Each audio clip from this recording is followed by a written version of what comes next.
The American Gothic by Grant Wood was made in 1930.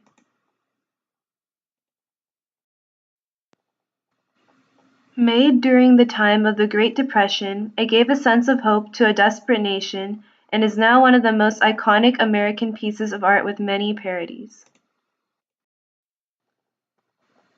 The painting is usually interpreted as a farmer man and woman in front of a rural Midwest home. Before we get to know the painting, it is important to learn about the artist Grant Wood.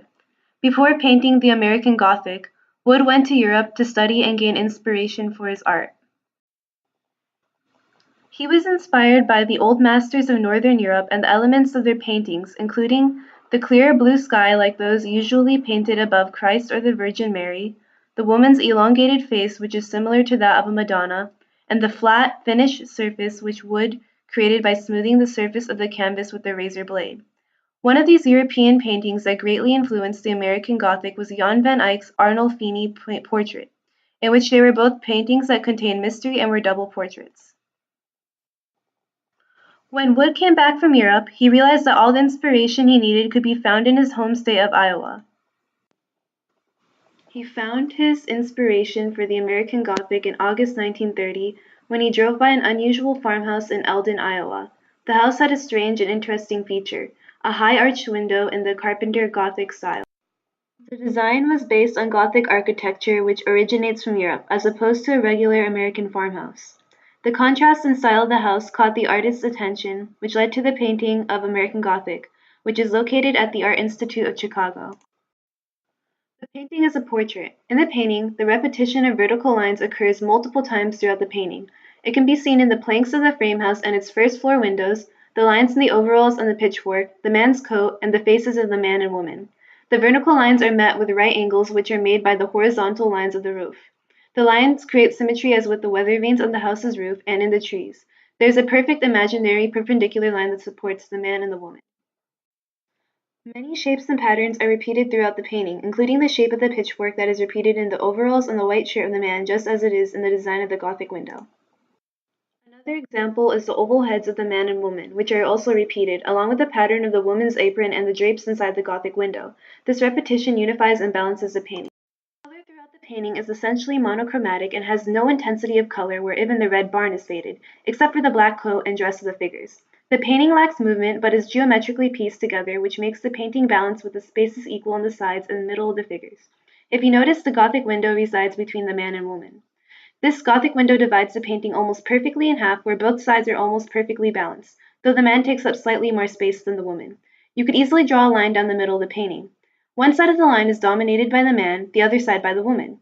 The man and woman balance each other as visual elements. The man takes up slightly more of the painting, which could also perhaps reflect his dominant position as the male of the household, but still the two are granted about the same amount of equality as the most important visual elements. The woman's mostly dark dress is balanced by the white shirt visible in the man, including her white collar and also by her having more of the white house behind her.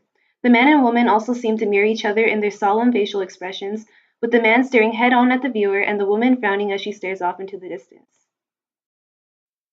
The models, who are dressed in clothes dating from the 1890s, are Wood's sister, Nan Wood Graham, who was originally supposed to be Wood's mother, Haiti, and their dentist, Byron McKeeby.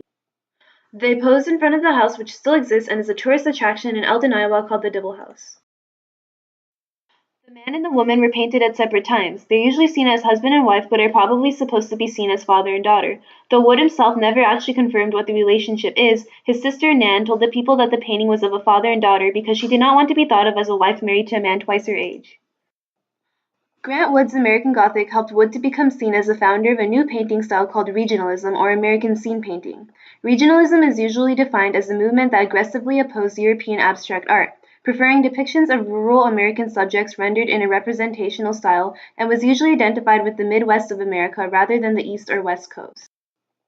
Wood also took inspiration from the work of the Northern Renaissance art of Europe and posed his figures in a rigid frontal arrangement that recalls Northern Renaissance art, also mimicking that movement's precise and close attention to detail.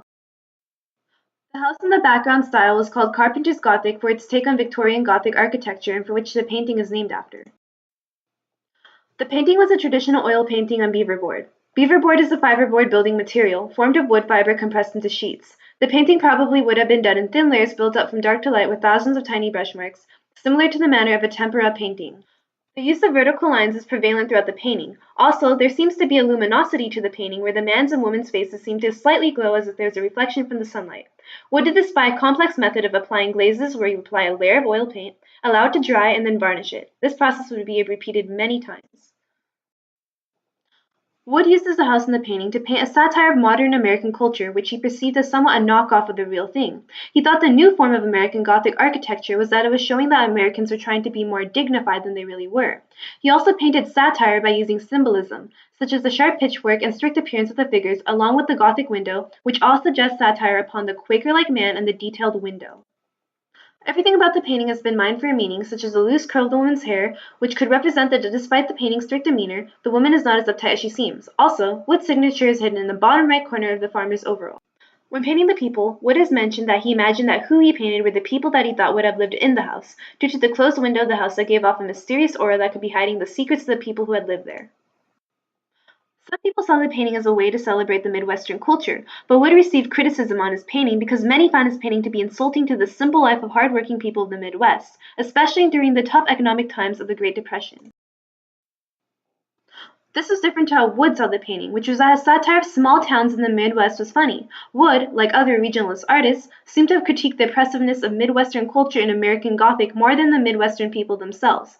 The tightly cropped painting shows the restrictive life in small-town America. The grim expressions on the models' faces could show their true feelings about their lives and their stifling lifestyle and culture. One of the biggest change Wood's American Gothic has given us is the regionalism style of painting. Wood is considered to be one of the founders of this style. Regionalism grew popular for a time after the American Gothic was created, with other artists becoming popular for their regionalist art. Wood's American Gothic was criticized for being insulting to small-town American culture and showcasing it as restrictive.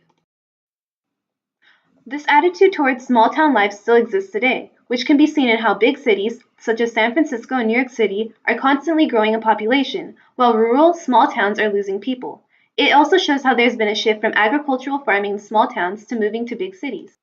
When Wood made the American Gothic, it was for a contest for the 1930 annual exhibition at the Art Institute of Chicago, where he won a bronze medal and a $300 prize.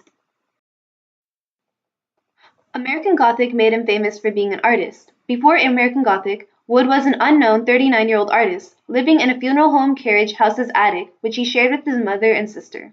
After his painting of American Gothic, Wood often rewrote the meaning of his painting to best suit the given trend at the time. Now, American Gothic has come to be one of the most iconic American paintings to this day.